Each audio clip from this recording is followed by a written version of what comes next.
Seth Godin isn't a celebrity or a movie star. He's not the loudest voice in the room, and he doesn't go viral for outrageous tweets or flashy videos.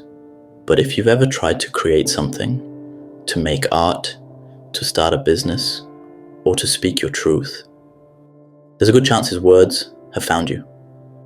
Quietly, patiently, like a friend tapping you on the shoulder. Seth is a writer, a teacher, and a thinker.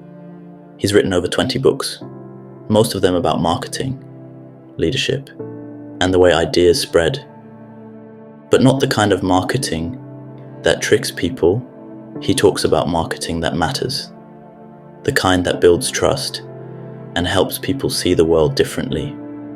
He's also done something most people wouldn't even dare to start. He's written a blog post every single day for over 25 years.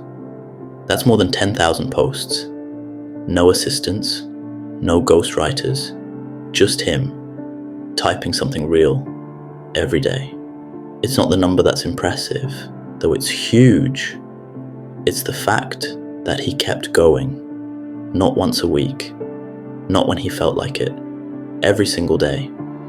When he began his blog in 1999, there was no Twitter to drive traffic and no Instagram algorithm to game. Blogs were not the cultural staples they are now. They were experiments, digital diaries scattered across the nascent web.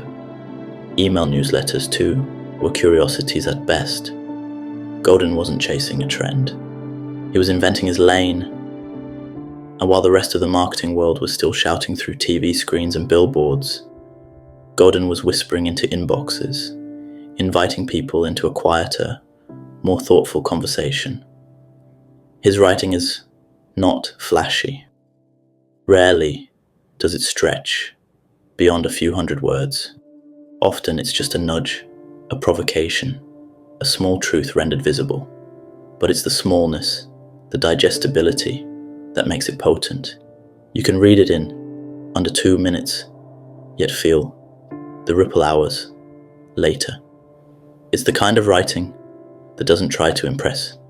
It tries to connect. Let's imagine it. You wake up, you pour a cup of coffee, and you sit down to write. Some days the words come easily, other days they don't. Some posts will be read by thousands, others maybe just a few. Some will feel great, others will feel flat, but you write anyway, because that's what you do. You show up. That's Seth.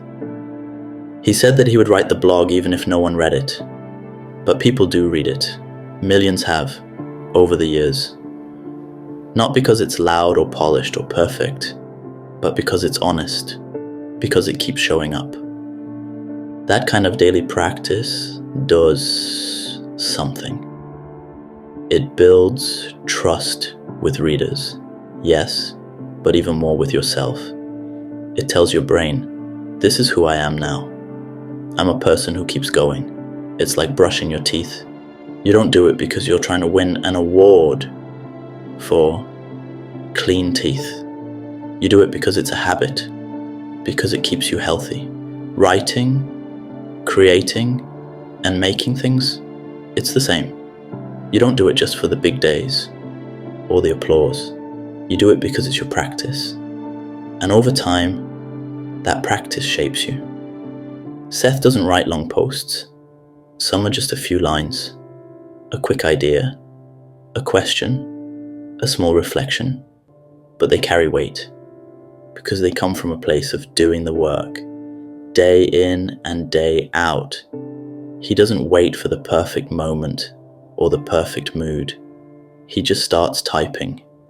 That's how you get better at anything, not by waiting for the perfect idea, but by showing up when you don't have one. Seth's career is full of smart ideas, best-selling books, and groundbreaking insights. But underneath it all is something even more powerful, a decision to keep showing up. He is wealthy and famous enough that doing it every day is not a need, yet he does it.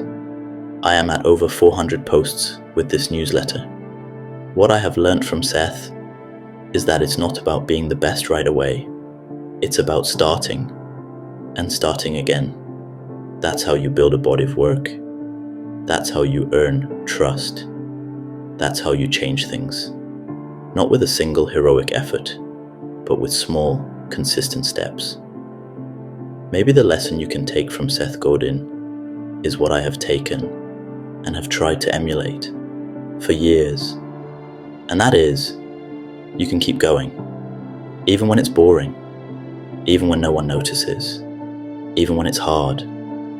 Over time, consistency becomes credibility.